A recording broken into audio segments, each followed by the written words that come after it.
welcome to the show, Ben. Oh, thank you, Marshall. No problem. We're back. Hello, welcome back to the podcast where Marshall and I join the show by swinging in on a vine. Is this a Oh, yeah, that's what we're doing. We're in a jungle. You're in the jungle, baby. You're gonna die. Oh, yep. Cool. What's up? Did you just start singing Barracuda? That might have been closer to what I was singing. Yeah. Whatever, it's all the same. Barracuda's but welcome, hey, welcome everybody to Ben and Marshall Do Podcast. It's the official podcast of the Great Scub Do, the YouTube channel that we hardly touch. Started putting these episodes back on there. I need to put the last one on there. Christmas special's not on there. I guess it's New Year's special now. And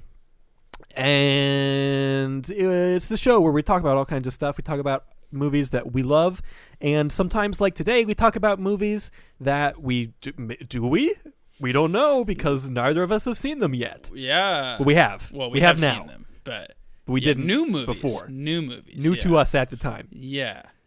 Now we're just so doing that's what we're doing. Reviews is what we're doing, really. Nah, well, kind of. I don't know. I don't like the idea of being a movie reviewer. Because, I feel like I watch a movie and I'm like, this is what I think of it. And then an hour later or a day later, I'm like, never mind. Yeah. Totally wrong. I messed that one up. I was incorrect. Especially when our review scale is yes or no. So I think it's kind of hard to be a movie reviewer when you say insert movie, yes or no. You know? It's a little binary, but it works. I don't know. I think it forces you to make a choice. But today we are reviewing... Oh, no, we're not. We're looking at 3 movies. Maybe we'll say what we think of them, and you can think that's a review, but I disagree. But yes. We're looking at 3 movies. We watched the streaming mayhem of the holidays. We watched from HBO Max, Wonder Woman 84, from Disney Plus, Soul, and from Netflix, Ma Rainey's Black Bottom. Oh, I didn't even think that we covered a bunch of the streaming services. That's nice. Yeah, we did. That's so it's fun. a lot. We should have found something on Amazon. Yeah, we should really figure out a way to mooch off of each other's accounts or something. Yeah, it's as though I've given my HBO account to everyone that I know. Yeah, wow. That's why That'd be ridiculous. That's why you just get your dad to pay for it, like me. My dad pays for Amazon and Netflix and Disney Plus. So you got to pick up the slack somewhere. It evens out more or less. Yeah. Sure. But yeah, we're gonna talk about those. But first we got the news. First, we're gonna talk about the news. It's gonna be the news. And news. Here it is. Intro. I got 3 pieces of news. Hit me with do the intro. Intro, news, music, here. Yeah. Go ahead, Marshall. That was beautiful. Thanks. I really liked that. Thank you. Not a big news week. I didn't really have anything that was that interesting. There was no Snyder Cut news, which was surprising. No. Usually Zack Snyder is out there saying bunch of nonsense, but I didn't get any Snyder This is the worst thing stuff. to ever happen to me. Oh no, I'm so sad. I know. More How are you going to live without little tidbits about the Snyder Cut? Oh no, everything sucks. I know, but this is I can help you out though here because I have other news that I think will cheer you up. You're such a good newscaster. You should think about doing this as a living. I'm the best. Everyone knows it. Everyone talks about it. Yeah. Creed 3. It is a movie. It's happening. A trilogy. I didn't see Creed 2. I heard it was good. But this is the thing is that Michael B. Jordan, who plays Creed, is supposedly directing this movie. Supposedly directing Creed 3. There was rumors, and now it's been more or less confirmed by Tessa Thompson, who plays the love interest in these movies. It would be Michael B. Jordan's first directorial effort, and hopefully it'll be good. I don't know. The first Creed was really good. It kind of came out of nowhere. I didn't expect it to be the crazy good movie it was. Creed 2 I didn't see. Heard it was kind of the Rocky IV of this franchise. It went a bit more into the camp of it, but which, and it's also about him fighting Ivan Drago's grandson or something. Right. Yeah. More of the personal life. Is very Rocky IV. Yep. Yeah, what do you think of that? What do you think? Also, it's fun. Just Michael B. Jordan, I feel like every year he gets better and better with age, like a fine wine. I feel like he's definitely grown a lot. And it'll be exciting to see how he does that as a director. I feel like every movie with Michael B. Jordan in it is better for it. I can't think of a movie that I'm like, Michael B. Jordan, you were the worst in that movie. I don't know, I don't know if there is one. Because I think it's exciting for me to see him as a director. That's all I had to say about it. That'll be fun. I just looked up his IMDb, and I wrote Michael B. Jordan, but I wrote Michael B.E. Jordan. I'm stupid. That's so funny. Michael is being Jordan. Oh, Michael. He is being Jordan. Michael. Okay, ready? Yes cool. or no? Good The news. Sopranos. Good news. He's in The Sopranos. Oh. Did you love him in that? I've not watched The Sopranos ever, so no. Me either. Cosby. Yep. Black and White. Is that the documentary about my hero, Bill Cosby? I really shouldn't say that. I really shouldn't say that. Nope. Ooh. I think that's the After the Cosby Show Cosby Show. It was the thing that it was Here Comes Lucy to I Love Lucy. Yeah. Don't know what Hardball is. Wallace in The Wire. That was great and heartbreaking. Wallace and Gromit. That was really cool. Looks like he was a dead body in CSI at some point. Sweet. I've never heard of... Oh, he was in All My Children. Never heard of Without a Trace. Never heard of Blackout. Never heard of Cold Case. Never heard... Oh, he was in an episode of Burn Notice. Don't know about Pastor Brown. The Assistants. He was in an episode of Bones. Law and Order. He was another dead body, I guess. Well, he probably wasn't a dead body at that point. He's kind of getting up there. Friday Night Lights he was in. Gears of War 3 he was a voice. Parenthood. He was in Red Tails. That's unfortunate. Chronicle. I didn't remember he was in that. He was in an episode of House. Hotel Noir. County. Justice League. The Flashpoint Paradox. He voices Cyborg. That's cool. Fantastic Four. He was Johnny Storm. And then Creed. And then all the other stuff after that. I don't know. He's got a good track record. A lot of stuff I didn't know existed. I've been coming. Yeah, this new guy. Never heard of him. Who is he? Yeah. He's in this little film called Black Panther, this little indie flick. Yeah. It was. What's that even? It got a bunch of awards at that small film festival, but that was about it. Yeah. That small Oscar festival. Yeah. Here's another thing. Yeah. What? Speaking of HBO. Marshall's bringing energy. He's bringing energy. What's up? I'm bringing it. So you remember? Did we talked about their streaming plan and how they're going to bring everything day one, right? Did we talk about that? What? No. That might have been on the before times of the show. I don't know. But HBO Max is doing this thing with Warner Brothers where all of their movies that they are releasing in 2021. Yeah, we talked about that. That was like 2 weeks ago. We talked about theater or home or whatever. Yeah. So that is a thing they announced. Is that what they're calling it? It has a amazing name for it? I don't know. It's just movies are coming to HBO Max. Wow. Oh, okay. But maybe some are not. Is the thing. What? Because the film industry was so upset about it? Yeah, so it was a weird thing because you have precedent for like Wonder Woman 84 was going to be in theaters only, but then they moved it over to streaming. Right. But everyone like Patty Jenkins, Gal Gadot, like all these people got heads up. They got extra compensation because of that and stuff like that. Mm-hmm. For all like Dune, Godzilla versus Kong, all these movies, no one was told. So all of these filmmakers woke up, like Denis Villeneuve, James Gunn, all these people wake up to the same news that all of us do. Yeah, that's. And they're like, "What? Hold on, what?" Yeah. So suddenly you've got like Christopher Nolan, who's been in the news constantly lately for his various hot takes. He came back immediately and criticized, like, "Well, come on, like." You got to tell people about this. You have to compensate them. You have to build this into a contract. You have to figure out what this is going to look like. And ultimately, this is probably going to hurt theaters, so on and so forth. And then immediately everyone was like, well, dude, it's your fault this is happening because Tenet bombed. So,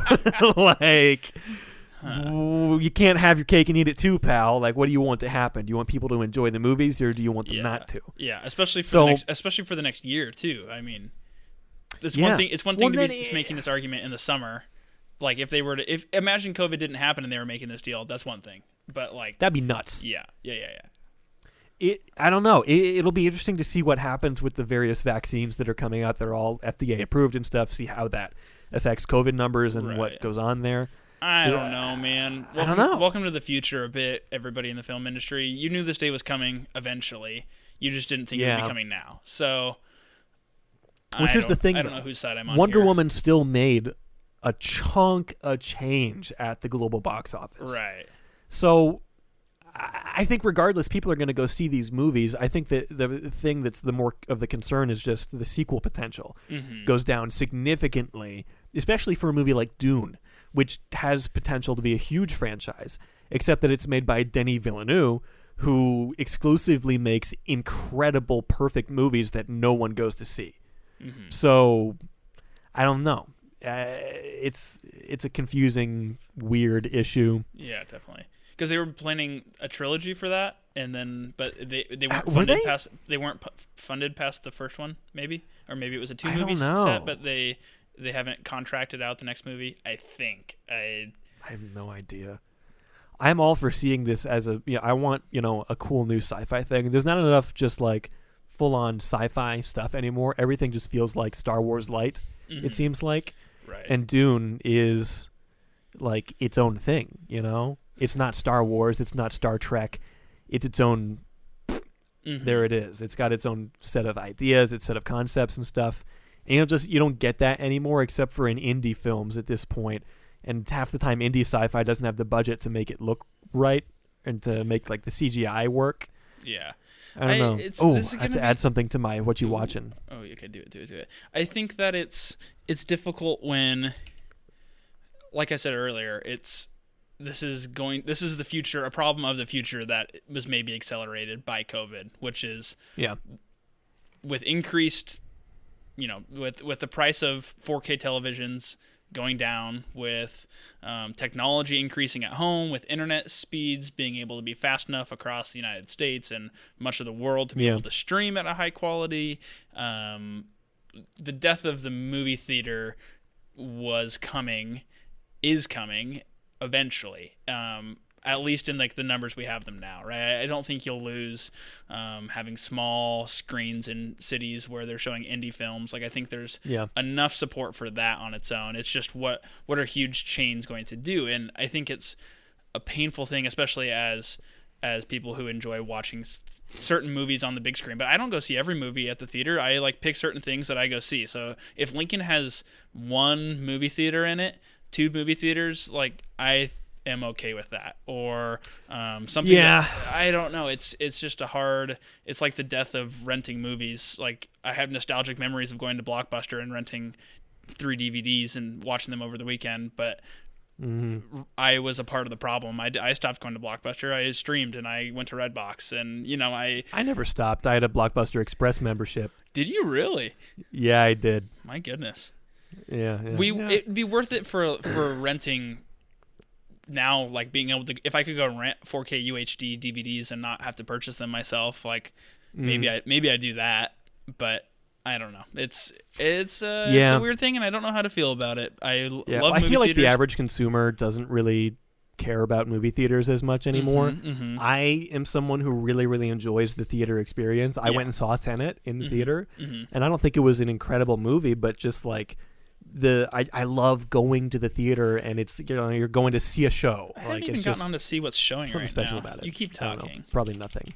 But yeah, we should probably keep rolling. Yeah, we should keep rolling. Because you got to bounce at like 6:20. You said. Yeah, in like an hour. Okay. The next piece of news. I just saw this just now. Don't know that I have much to say about it, but there's a Rubik's Cube movie in development. Ooh, how do you feel about that? I don't understand it. Is the main character a Rubik's Cube? Is it Mr. Rubik himself? Who's the main character? I don't know that we have any information about it, really. It couldn't be like a Wreck-It Ralph, right? Or a Lego movie or the Have Emoji you seen a trailer? Movie, right? No, all we know is that it exists, I believe. You would think, right, the logical belief would be that this is a movie about like the creator of the Rubik's Cube or something, or about a Rubik's Cube competition. But what? But why? Who wants it? The amount of steps and difficulties and red tape that it takes to get a pitch greenlit. Some of the times, the stuff that I hear, like the Emoji Movie, the Rubik's Cube movie. How? When there's so many ideas out there, so many interesting, unique ideas, so many cool screenplays and scripts by indie people, screenwriters, directors, and this is the stuff that gets made because it's somehow, I don't know, it's by definition it's toyetic, but like I don't know. I don't want to talk about this anymore. It's okay. We can move on. Moving on. Wait, that was the last piece of news. And that was apartment news. Yeah. No. Now a moment of silence. For what? For apartment news. Oh.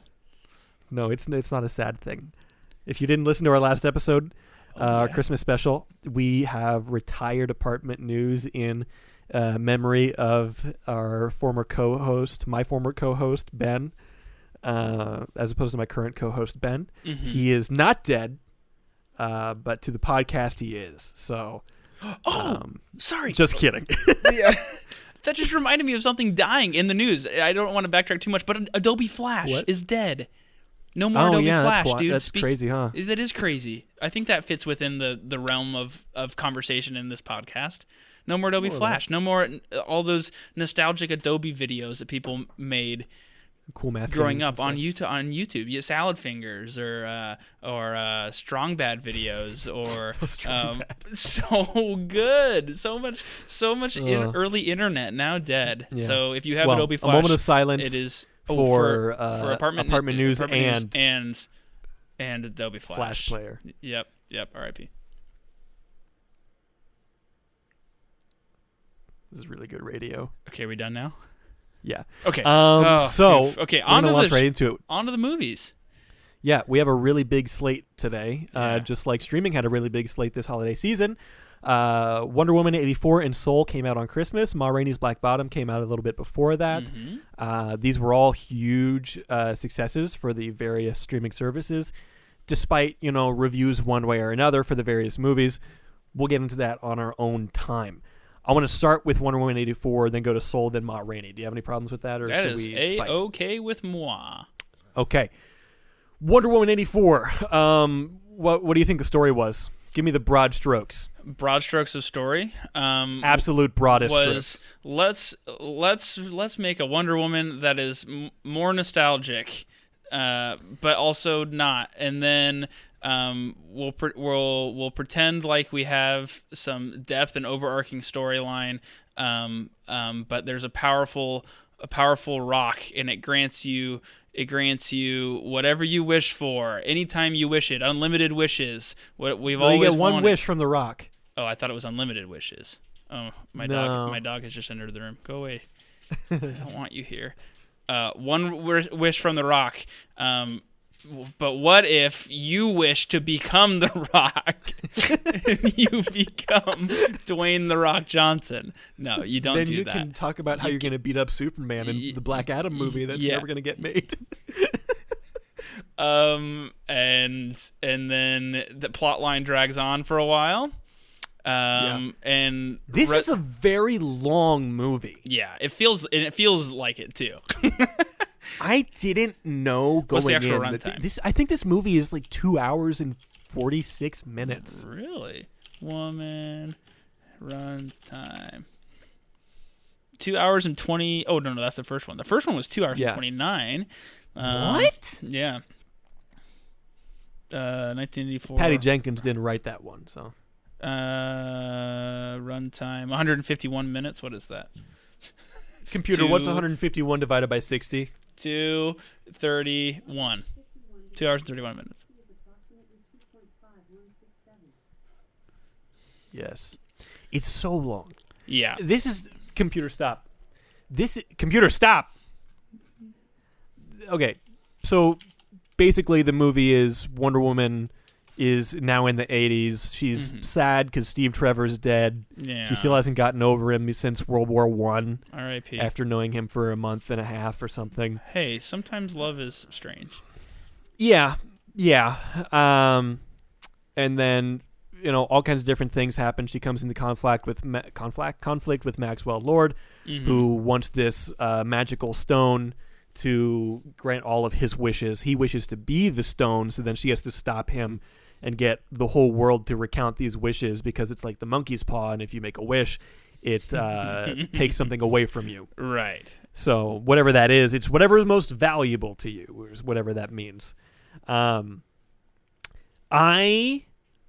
like this movie more than I don't. It was a just good... had a... Go ahead. I just had a fun time with it. Mm-hmm. Like, I was watching it, and it felt a lot like the classic Richard Donner Superman movies for a good section of it, and then at different parts it tried to be a bit more serious, and it didn't really work. But the stuff that like felt like old classic Superman stuff, where it was just not really taking itself very seriously, it almost had like a Sam Raimi feel to it with how like campy it was. I thought that worked really, really well. It was certainly different from the first movie, which was more of like a serious drama, but I think that it worked great, and I had a lot of fun with it, and I haven't been like swept up in a superhero fantasy like that in a long time. So that I enjoyed. There's certainly a lot of questionable things plot-wise and story-wise that happen that you could, I don't know. I think overall I just had a good time with it. I don't think it's great, but I just had fun. I think if you were looking for a winter movie to watch, like feeling like you're watching a new blockbuster that's coming out, I think it was fine. I don't know. It was entertaining and enjoyable if you're not trying to. I think for many people who watch it who don't try to overanalyze it, it was a fine enough movie. I don't know. It didn't knock your socks off. I also think it didn't like... How do I describe this? It didn't really try anything. Yeah. No, for sure. It also didn't really... Like, it didn't... I saw what they were going for. I think the concept of it was really great. I think it turned into a slower paced 80s movie that... I don't know, like I don't think it hit enough of the nostalgia buttons for me in terms of like like watching an old Wonder Woman TV episode, or I think maybe they were trying to go for that, but it just didn't hammer home all the way. I don't know. I saw what it was going for. It was close. Yeah. The first half hour or so of the movie, I felt that. The mall fighting scene was fun. And I don't know. I think just it wasn't all there for me for whatever reason. So I think there was one too many opening scenes, there was one too many villains, and there was one too many plot lines. You don't need this big weird Olympics thing. Just go straight to the mall. The Olympics thing lasts a really long time, and the lesson that we're supposed to get from that is just cheating is bad. Yes, like which doesn't ever really come back in the movie, except for maybe... It kind of does, because Max Lord's whole thing is that he's trying to cut corners by becoming the Stone, right, and getting all these wishes and stuff. But it doesn't really. But it doesn't really present itself that well. You don't see that in the Wonder Woman character at all. No. I wish there was more internal movement as a character, like character arc wise throughout the movie. Which it never really does that.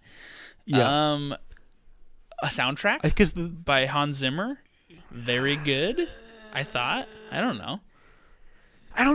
I think the first one had a lot of cool, interesting musical ideas. I don't remember who composed it. It wasn't Hans Zimmer. But in this one, they get Hans, and they more or less just throw out all of that music and all of those themes, and he goes back to this stuff that he made for Batman vs. Superman. They used music from the movie Sunshine at one point. Just weird. Old sci-fi Danny Boyle movie. Very bizarre. I don't know. I didn't think it stuck out to me that much. It's a confusing, baffling movie because I had so much fun with it, but I also look back at it and I see so many strange things that are just weird and concerning. Like Steve Trevor comes back to life, right? Because she makes her wish. And he comes back to life not just as himself, right? He's not just back. Right. He comes back in someone else's body. And that doesn't really have an impact on any part of the movie at all. It's just, this is the form in which he's back, which then enters into these weird questions of they're engaging in sexual activities with this man's body who is not consenting to this. He's being possessed by a dead pilot from World War I. And like, that's a weird, ethically murky story plot that is completely unnecessary. Like, you can just bring back Steve Trevor and there he is. Well, especially and when then it's made extra especially weird. when the big item for the whole movie is magic crystal that grants wishes. If that's the wish you want, it already breaks the rules of science. So don't like create a construct within that makes it more confusing. Like just bring it back. If that's your wish, just do it, because you already have this magic rock that does whatever you want. So it's like, it's so strange. I don't know. And I've seen the argument that it's like, well, it's a moral query for her, that if she keeps Steve Trevor forever and just gives up her powers, then she's making this man's life, she's basically killing this guy. It's like, I don't think Wonder Woman needs more motivation to give up her wish than saving the world from destruction. Mm-hmm. Like, that is, and that's another criticism I've seen a lot of this movie, is that the first one very much was like a girl power feminism, like strong female character, and I think it did it very, very well. Yeah, right. Yeah, as opposed to Captain Marvel, which just screams at you the whole time, she's a woman, and she can beat you up. 100%. Just like, I get it. Or even it's like fine. first Wonder Woman versus Justice League, where just I don't know, where the portrayal of I know. But then the problem with this one is you get this weird backtracking of the whole movie hinges on her relationship with this man that she's known for like 2 months, that she hasn't been able to get over for decades and decades. Like how long? Yeah, like 50, 40, 60, 70, 80, 90. A long time. Yeah, 70 years. Yeah.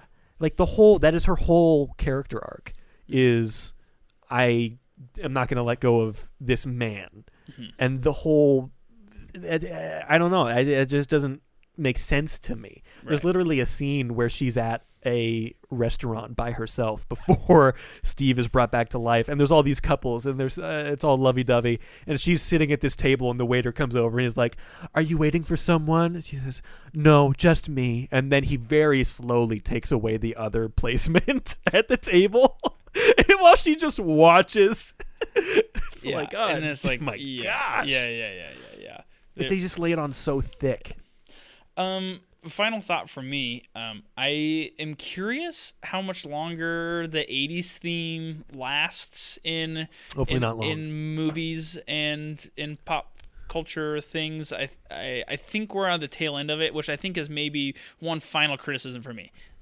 Just that I think the 80s nostalgia is like slowly dying, and Stranger Things kind of kicked us off in that direction of like 70s 80s ideas, and there's just a lot of graphic design 1980s references that I think we're finally to the point of, I think I'm a little tired of it. I really like the 1980s. I like movies from the 1980s. I like pop culture from the 1980s. But I think this might have been the final thing for me of like, okay, I think I'm done with the 1980s for a little bit. Mm-hmm.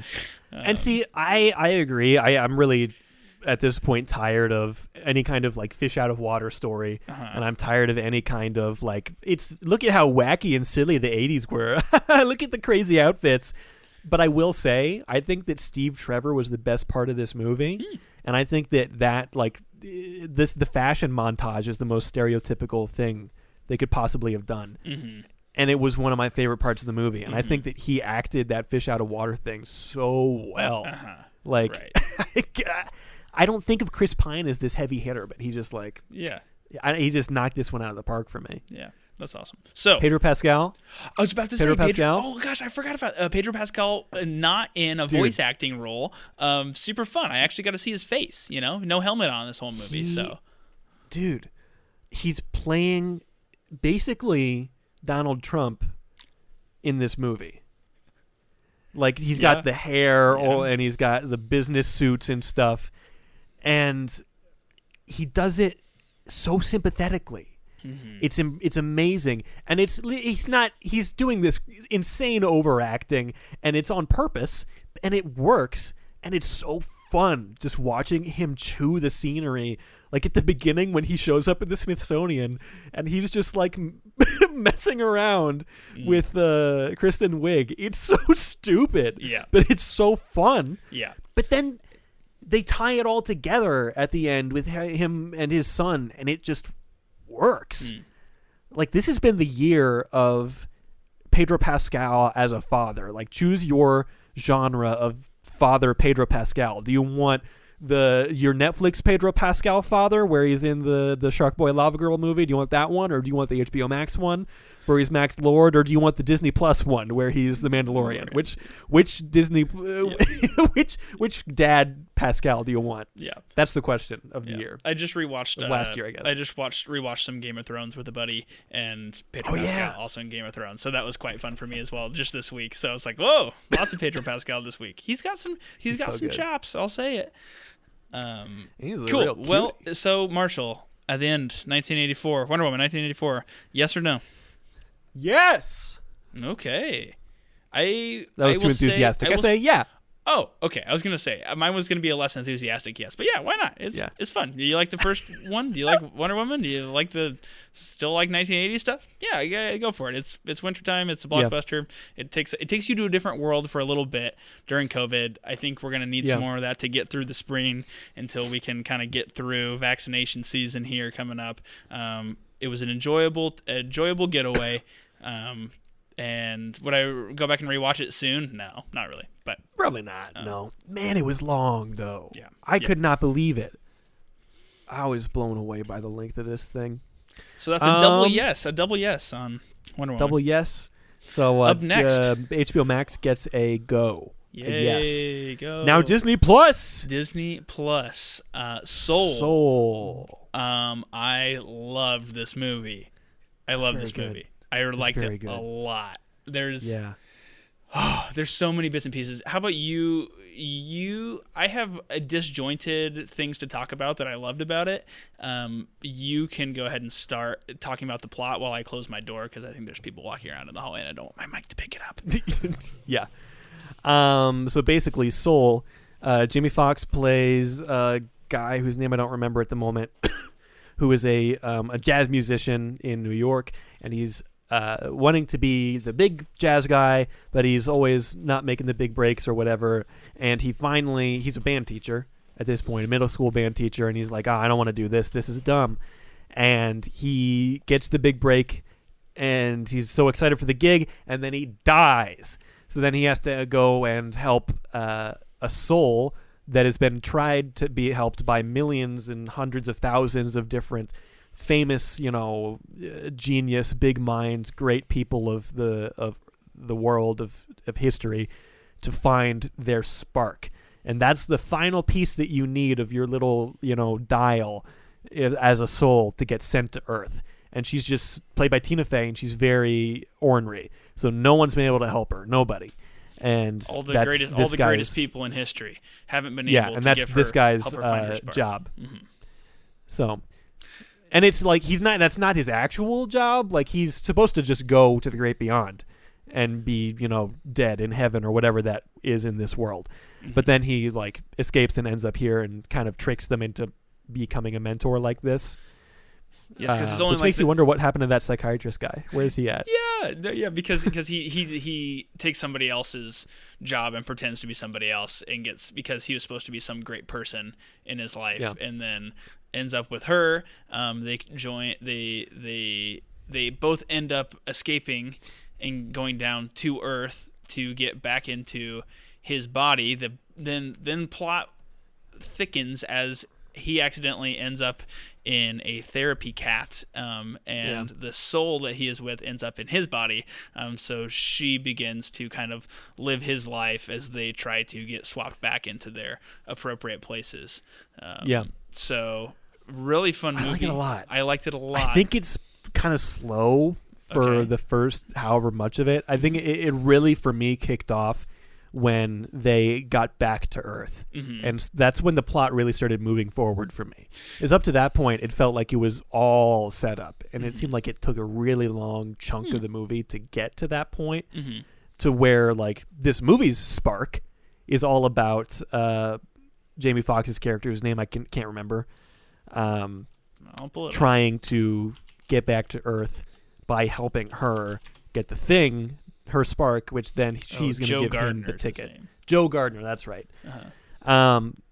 I liked it a lot, and when it got back to that point, it started touching on a lot of themes that I kind of encounter a lot in life. With I'm in charge, or more or less, of the building of Berean when I'm working. Like, I'm responsible for making sure that church happens, that ministries have what they need and everything. But at the end, like, a big part of what I do is like janitorial stuff and like that. So I kind of sometimes struggle with the like, well, this isn't some like huge great endeavor or something, which is a lot of like, you watch this movie and the whole time it's just Joe being like, once I get this big thing, my whole life's going to be perfect. And then he gets the big thing and he's like, well, I thought it'd be different. I thought it'd be, more exciting than this. Right. So the big piece of the movie is that the spark, the whole time you think they've set it up to make you think that the spark that each of these souls needs is for them to find their passion, for them to find the one thing that they love. So like they're in this like pre-heaven, pre-world where the souls are growing up and getting ready to inhabit bodies. And so these mentors are showing them around and being like, here's a bakery shop. Do you like baking? Or here's the football. Do you like playing catch? And here's the thing. And all the souls, they figure out something they love and they're like, yeah, yes, like I love baking. And then they're like, oh, I got my spark. I'm good to go. So the whole time you're being led to believe that Joe Gardner needs to help 22 find her spark, find the thing that she loves, that she will go to Earth and will be her passion, the thing you were meant to do, essentially. Like you grow up and you say, I feel like my soul was meant to be a football player, or I was meant to be a teacher, or whatever, right? And so the whole time Joe Gardner is saying, or Jamie Foxx's character is saying, I was meant to play the piano. I was made to play the piano. This is what my soul was made for. And so my big break of being a professional pianist is like my spark. That's the thing. And now I've hit the pinnacle of that. And just as I met the famous saxophone player who's going to have me tour with her, I've peaked, and as soon as that happens, I died. And so I never got the chance for my soul to do what it was made to do. And so that's what you discover. And as the movie goes, as she inhabits his body, they start to encounter all these bits and pieces of life. And her never experiencing life on Earth, she starts to notice all these great things, like how a slice of pizza tastes, or seeing two friends talking, or a dad and a daughter across the street, or watching one of those little maple seed helicopters land in her hand, and all these little moments. And what you realize by the end of the movie, as she gets her spark, is that it's not the thing you were made to do, but it's rather like your spark is like loving life, or enjoying life, or like the little things that make life meaningful, like friends, or taste of food, or whatever. The TV show Friends. Yeah, the TV show Friends. That's what I was made for. The things that make life meaningful. Yeah. That make it worth it. So what I love about this movie is that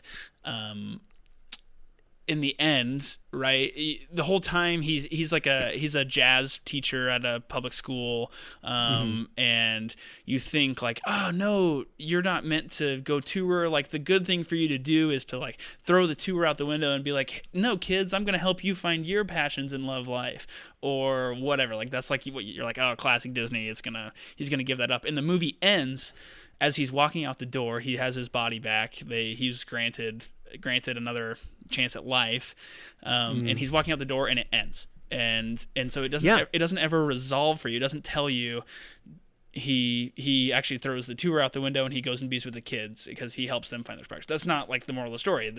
Or like, for all we know, he could have gone on the tour because he realized that he loved life and that was what he was made to do, or whatever. But so the thing he had to overcome was realizing all the little things in life, that he was so preoccupied with his getting to his dream that he missed loving life around him and all the little things. Yeah. So I love that about the movie, that it didn't it left you hanging on not knowing what it was going to do, because that wasn't the point of the movie, which I thought was awesome. And they do the same thing with 22. You don't really know what her spark is. You don't know what filled in the circle. It just happens, and they're like, oh, all right. Yeah. And as her soul, like after she gets her spark, after she goes to Earth to inhabit a body, her soul is like heading in the direction of China, which I thought was really fun. That it's like, it is?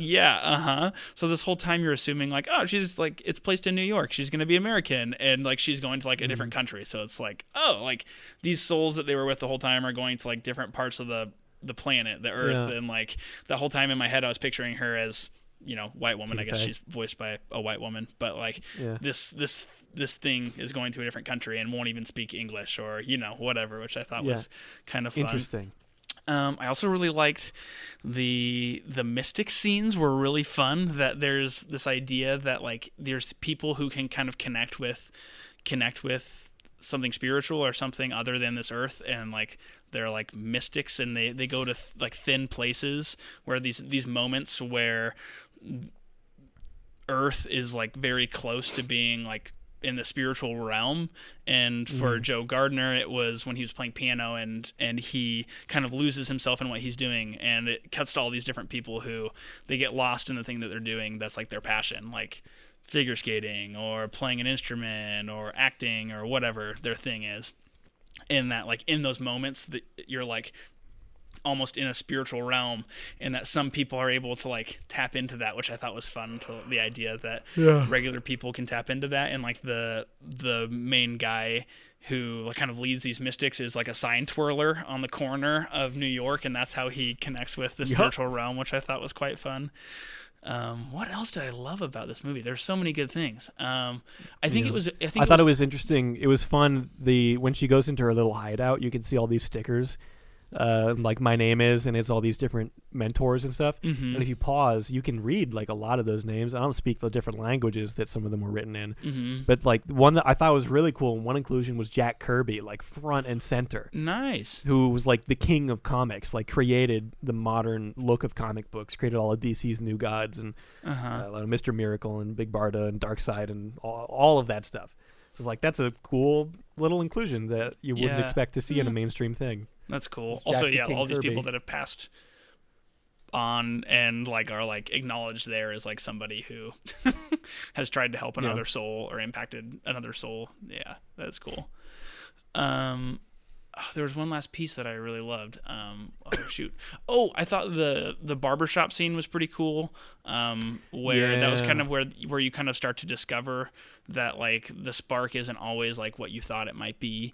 As they're talking to the barber, and he's like, "Oh no, I never wanted to be a barber. Like this is just like what I started doing because I had to, and I like love it, and here's the reasons that I love it." And so I think that reminds me of what you were saying, kind of about like campus ops, like not necessarily the job that I envisioned as like the thing that gives me life, but like if I slow down and focus on the things I appreciate about it, like the barber, like I get to talk to people and like hear their stories and all this stuff, like you can find your spark in everything that you're doing, which I thought was super awesome. And then you can retake Cybertron. What? With the Allspark. Optimus Prime. Liam Neeson. Liam Neeson? Isn't that who voices Optimus Prime? No. Who voices Optimus Prime? It's, in my head, I immediately thought Peter Cullen. I don't know if that's true. It's the same guy that's always done it. What? The same dude who did it in the cartoons. Oh, Peter Cullen, I guess. Oh, yeah. I could have swore it was Liam Neeson. Who's Liam Neeson voice in Transformers? Probably like somebody. Leonard Nimoy voices Galvatron, which is kind of weird. Whatever. Oh, yeah. Wow, I didn't realize John. You know,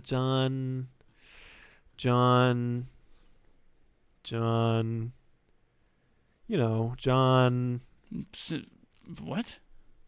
John. I don't know where you're going with this. You know, the one in the movies, John. Cena. Big furry tail. No, you can see this one. He's got a big furry blue tail and purple spots. John. What? John Goodman. John. Oh, you mean Sully? Yeah. Yeah. No, I mean John Goodman. Sully is a pilot who landed a plane on the Hudson. No, you're. It's the Miracle on the wings on 34 on 22nd Street. Monsters on 2030 Street. It's my favorite holiday Hanukkah movie. We're talking about Soul, Marshall. I was into it. I was in the zone. That's about all I had to say. Well, it was fantastic. I had to break you out of the zone with 22. It was fantastic. Oh, full circle.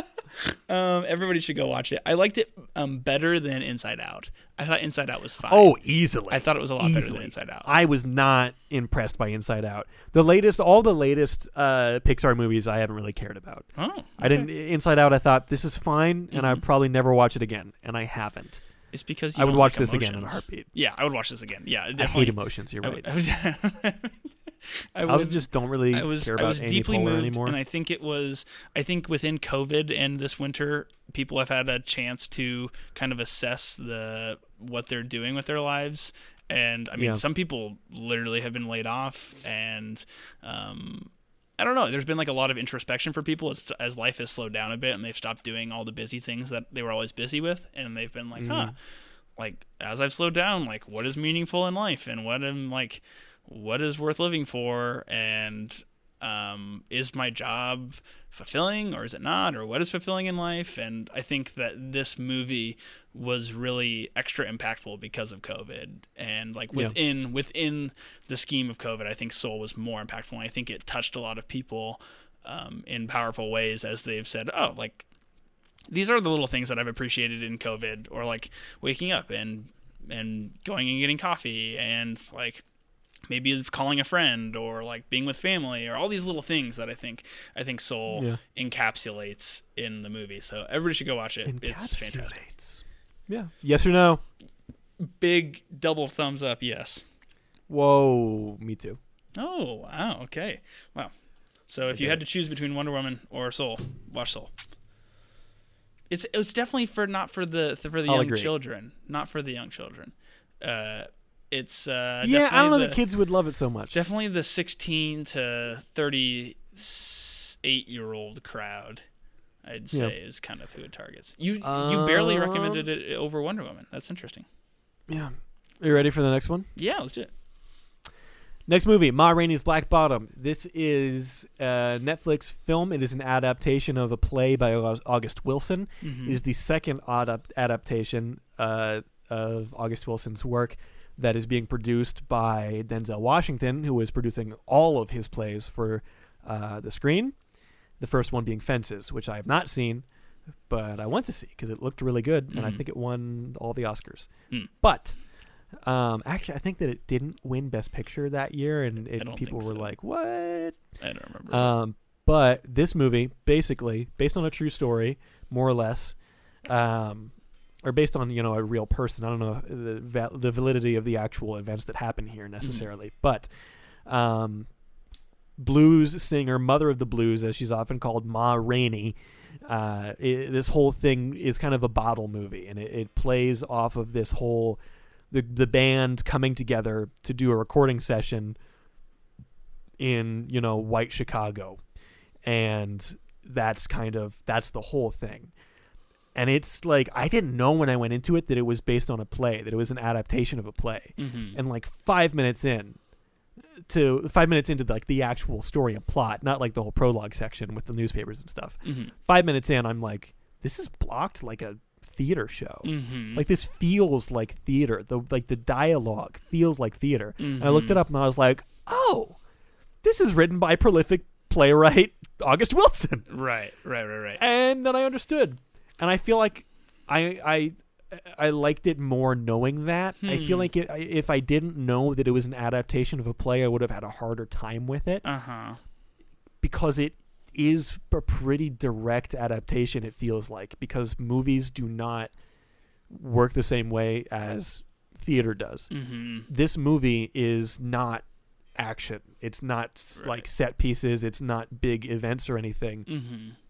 This is an hour and a half of conversations. Right. And they're really, really enthralling. And really, like, the performances in this are incredible. This is Chadwick Boseman's last role that he ever took. And I think that it might be his best. Yeah. Holy cow, he's good in this. Yeah. I mean, everyone's good in this. It's Viola Davis. Viola Davis. Ma Rainey, right? Ma Rainey, yep. My gosh. Even just the supporting cast as well, like the band members, I think do a really, really fantastic job as well. The dialogue, like accent / like writing is super, super fantastic. Like those conversations within like a 1927 conversation felt really original and real. Like I didn't feel like I was ever taken out of 1927. It always felt like it fit within 1927, which I thought was fantastic. I really liked the fact that it used like 3 main set locations. It was like music room, street, and then like recording studio. And those were like it. the 3 major scene locations, but mostly it was like music room and recording studio, which I thought was really neat, just to kind of go between those locations and like really felt like you were in the conversations in those places. There's a lot of tension and character development. Just it reminds me of like, in a similar way that like 12 Angry Men is just conversations of guys in a room, and that's, you're just watching that develop. It feels kind of like that in terms of like a single set kind of movie. Was 12 Angry Men a play first as well? Because I know it definitely has been adapted to the stage since. I don't know. That's a fun It fact, seems but like I wish something I that knew. could have started out that As way. a play. Yeah, definitely. I don't know. That's someone in the audience go look it up and leave a comment on the Instagram somewhere. That'd be good. This movie is just super. It is so. It's intense. It's very intense. It's very like there's Chadwick Boseman has a really really great monologue, all about like 2 how or 3 like really great monologues. he can he knows how to handle the white man and like all this stuff about how like this horrible horrific childhood that he had that has brought him to where he is now, and which ultimately doesn't end up being true to what he believed about himself right by the end there. Which, man, that was can we talk about that? When he stabs Toledo in the back, right? I like literally. I gasped. Jaw dropped. Yeah. I don't know that I've ever been like mouth agape, but when that happened, I was just like my jaw dropped. Right. And I stayed that way for the rest of the scene, and I wasn't like I was in it. Yep. And I was like, Yep. what is happening? Right. Yeah. Even more so, especially after being like 2 or 3 scenes after him running around threatening, what's his name with a knife? What's his character's name? Something with a C. Oh, yeah. Why am I thinking Carhartt? It's not Carhartt. Ooh. Oh, man. Anyway. That Cutler, yeah. Yes. Also, like within that, I think Chadwick Boseman performing those scenes where he was at stage wise with cancer, especially that scene where he's running around questioning God and like God's goodness and God's sovereignty, I thought was super powerful. And I mean that whole dialogue scene got kicked off by like talking about death, which was interesting. I want to speak on it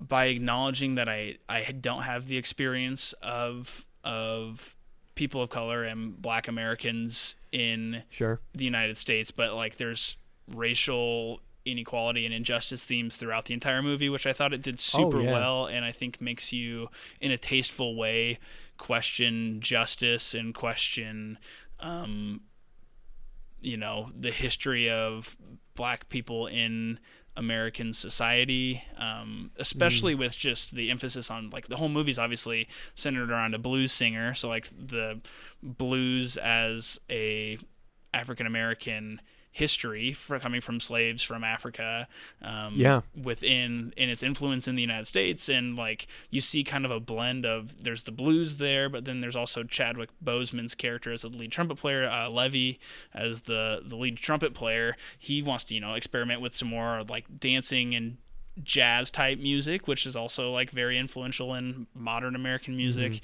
And then at the end of the movie, Chadwick Boseman's writing these songs, and he wants to also get them recorded by the publishers or by like the recording studio, they're all white men who are running this production studio, and it's like Ma Rainey's producer, or I can't remember what his name is, or manager.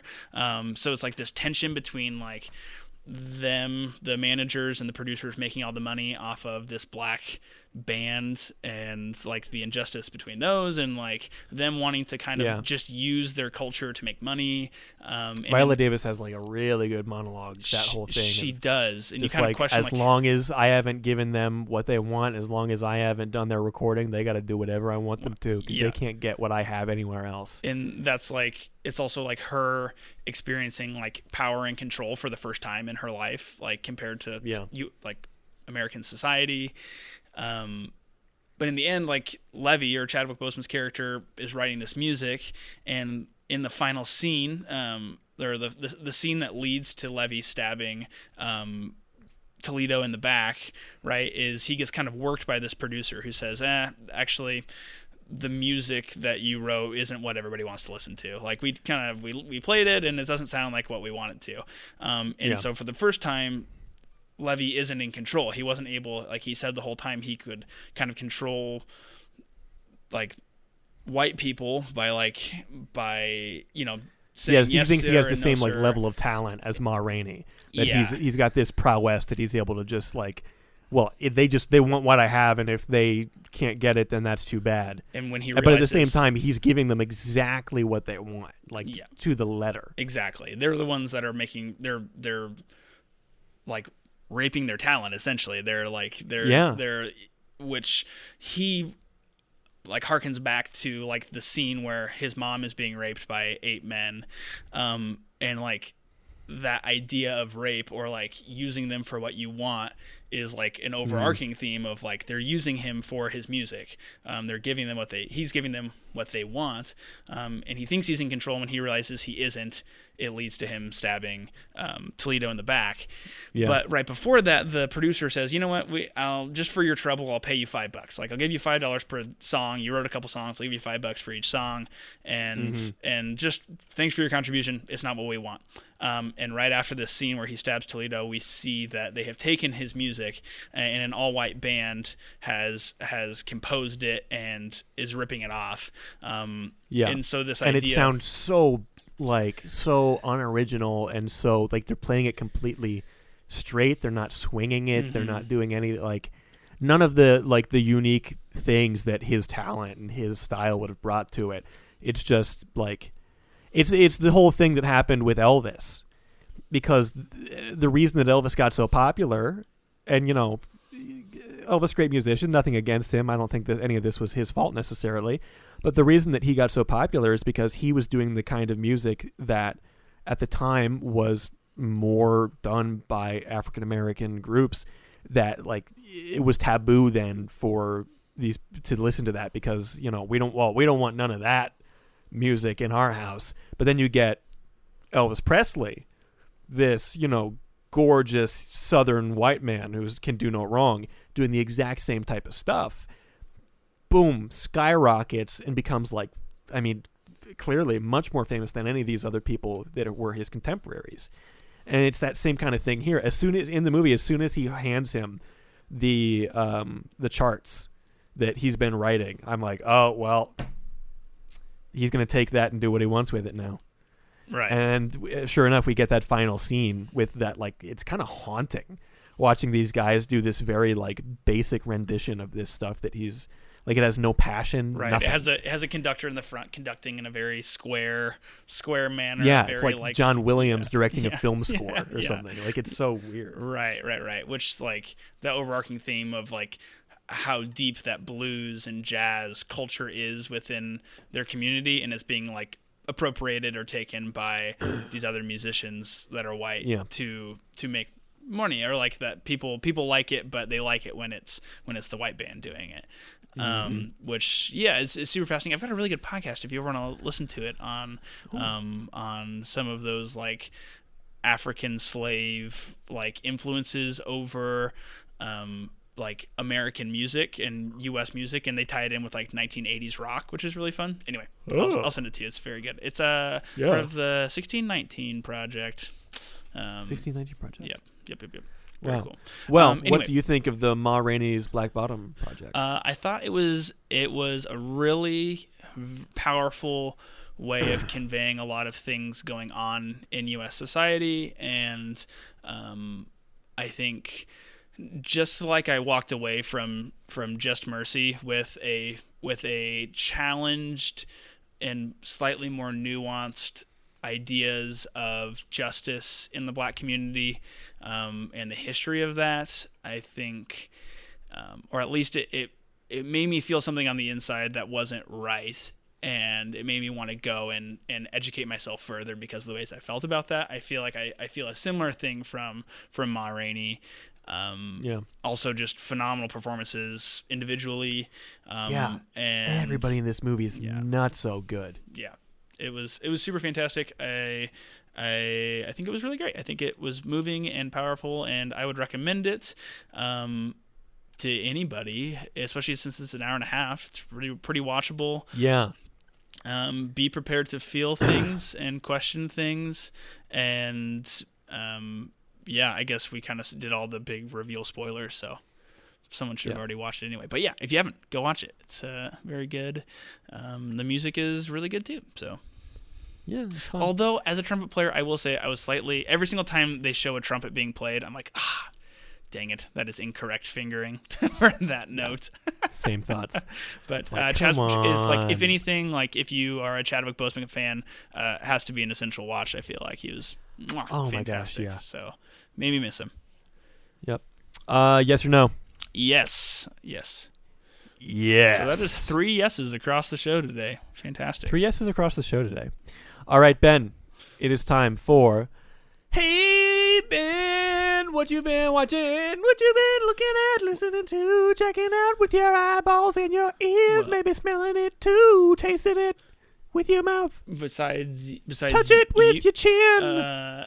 Touch it with your nose. Oh gosh. Rub your forehead on the stuff. See how far it goes. I've made some really good street tacos, if that's what you're getting at. No, like what kind of media have you been consuming lately? Well, I have a long list, so you better get through yours. What have I been doing? We should do like a full episode on like season 2 of The Mandalorian to talk about that. I think that would be fun. Yeah. But I finished up The Mandalorian. Oh gosh, I feel like there was one that I was gonna tell. Oh, I watched another James Bond movie. This one I watched it with my father, which was fun because it came out when he was in high school. I'm blanking on the name of it. I watched it with my father. Is it? This James Bond movie. I watched it with my father. James Bond movies. Was it Dr. No? It was Live and Let Die. No, For Your Eyes Only, 1981. For Your Eyes Only. Yeah. For your classic eyes Bond. Only. It was super fun to watch with my father. He was like a big James Bond fan growing up, so it was pretty fun to watch that and him be reminded of the plot as he was watching it because it came out when he was like a freshman or sophomore in high school, I think. So it was super fun. It was a Roger Moore. It was my first Roger Moore Bond. I think I like watching. I like Roger Moore. I think he was kind of the older, more dapper, suave Bond, which was fun for me. I have enjoyed watching different takes on Bond and analyzing what I think Bond is supposed to be like. Also, I should probably read a book or something. I should try reading some of the books just to see what I think of the literary Bond versus the big screen Bond. But that was pretty fun. I am slowly working my way through trying to catch up for No Time to Die later this year. So, yep. Presumably.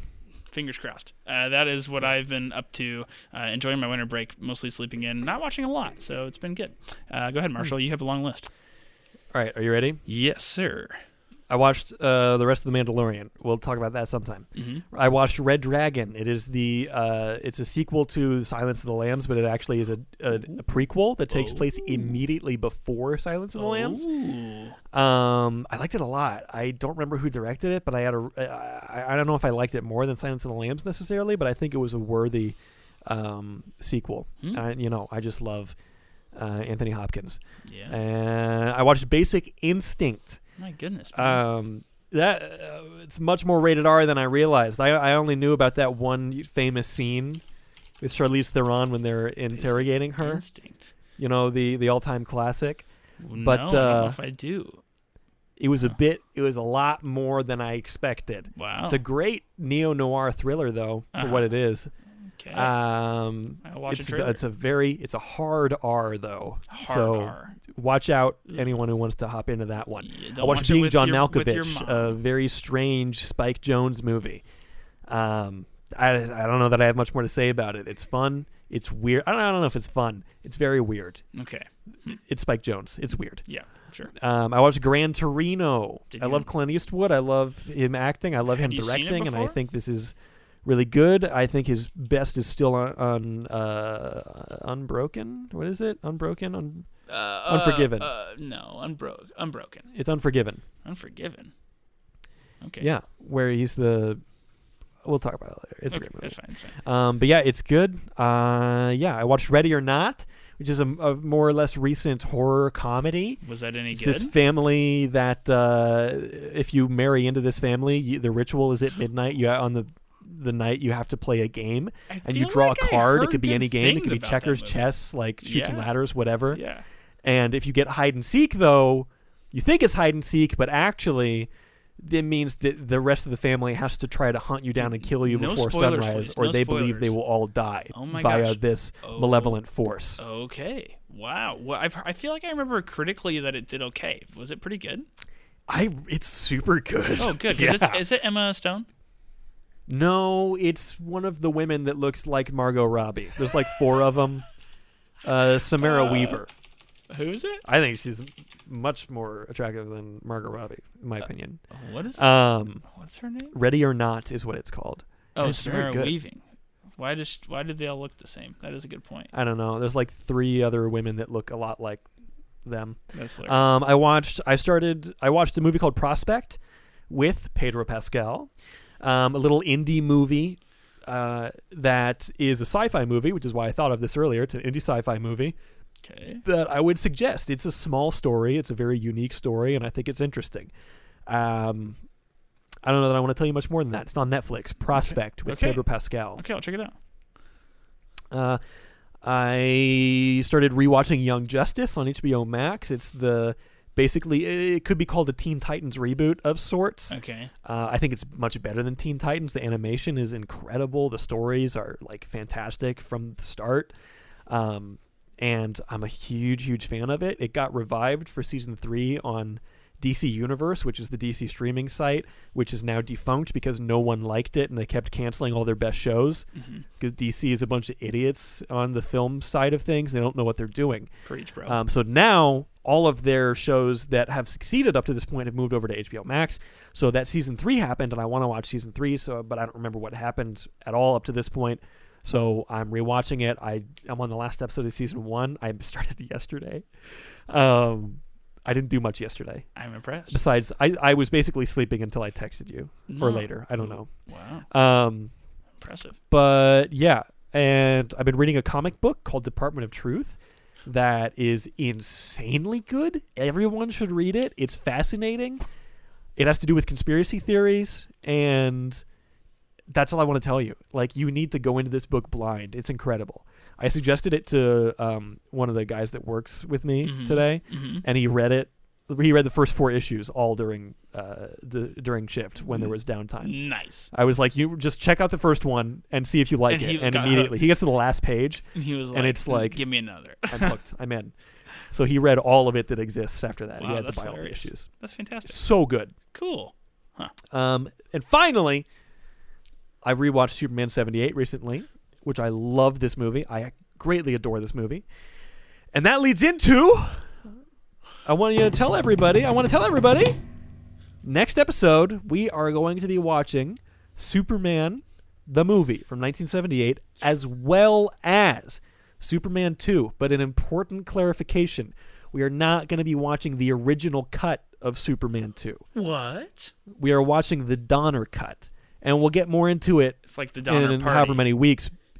Actually not. Oh. In fact. No cannibalism involved. No cannibalism for this movie of Superman. Why am I even on this podcast? Yeah. Basically, the difference there is that they filmed these 2 movies concurrently. And it was like one of the first times that ever happened. But when they started doing Superman 2, they got unhappy with Richard Donner. The producer started to not like him. And they got rid of him. They took somebody else to come in and make the movie. So then in like 2007... they finally released his cut of the movie, and it's like way better. The ending is completely different. Wow. So on and so forth. So they had you can find it streaming. On the second what are you one? saying? Sorry, go ahead. Sorry, they had wrap production on the second one, and then they went in and refilmed with somebody else? No. So they had all... I don't know. I don't really understand it. I'm going to do more research. And I've got the Blu-rays, and I'll watch all kinds of behind-the-scenes stuff, and it'll make more sense. Okay, cool. But I've actually got my 4K ultra-high-def HDR Superman 78 on the bed over there. I'm so excited to watch it. Hooray. I just messaged Ian to be like, give me my Xbox back so I can watch this. Dude, I've been meaning to get a 4K DVD player, so maybe I'll just pop on that finally and use this as an excuse and bring it over. Oh yeah. But yeah, you can find that on streaming on Amazon. You can rent it on Amazon for like $3. Nice. It's highly worth it. And Superman 78 is streaming on HBO Max at the moment. So if you have HBO Max, it's there. If you don't, you can find it on Amazon as well to rent. Cool. Fantastic movies. Watch them, and then we'll talk about them next week, and you can listen to our thoughts. It'll be a great time. Yeah. And that's what I have to say, Ben. Yes. The people, they can reach the show. They can reach me at mparish_art on Instagram, Twitter, and Facebook. The Great Scub Do on Twitch and YouTube. Hoping to get back to that eventually. Been kind of busy lately, but we want to get back to that. Ben and Marshall do a podcast on Instagram. You can talk to the show, get in contact with us there, as well as benandmarshallpod@gmail.com. If you want to email us, that is where you can find that. Also, if you are able, we'd love it if you could leave a review on iTunes, on Stitcher, whatever you're listening to. So leave us a short just review. Hit the 5 stars. It's so easy. 5-star review. Just hit it. And maybe we'll read it on the show. Message us, tell us you did it, and we'll read it on the show. And word of mouth is the best form of marketing. So if you have someone in your life you think they would enjoy the show, you don't think they would enjoy the show, tell them about it, force them to listen to it, bring them in. You can have them start in the new era, start at episode 16. Yeah. It's just, it's great. It's the best way to grow a show. It's just by word of mouth. That can't be true. There has to be statistically better ways to grow a show than word of mouth. Oh, no. Like, proven scientifically, word of mouth is the most effective form of advertisement. Yeah. Oh. Wow. People are 1,000 times more likely to pick something up off of the recommendation of a friend than they are off of any kind of advertisement. Wow. Interesting. It's really interesting, actually, looking at all the science there. But that's all the information about the show. Yep. Thank you for listening, everybody. We hope you enjoyed. Tell somebody, leave a review. Watch Superman and Superman the Donner Cut specifically. If you watch the wrong one, you're going to be confused when we talk about the ending, because there's not going to be any throwing of a cellophane S off of Superman's chest. And that's been the show. I've been Marshall. And I've marshaled Ben. Peace out, Girl Scout. Peace, your Girl Scouts. Peace them out. Peace out, you. Peace out. If you're in Canada. Okay, bye.